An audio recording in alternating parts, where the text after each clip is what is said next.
পাক জিজ্ঞেস করবেন, ও আমার বান্দারা, ও আমার জান্নাতি বান্দারা, আমি তোমাদেরকে যে সব ওয়াদা করেছিলাম সেই ওয়াদা মতো সব পাইছো কিনা?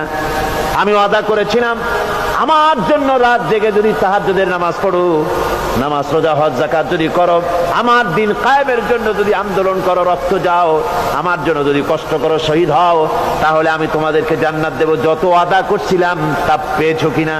জান্নাতীরা বলবে ক্বালু নাআম, সব পেয়েছি, সব নিয়ামত পেয়েছি। আল্লাহ বলেন সব পাও নাই, ওয়ানাদাইনা মাজিদ, আমার কাছে আরো বেশি আছে, আমার কাছে আরো বেশি আছে, সব পাও নাই।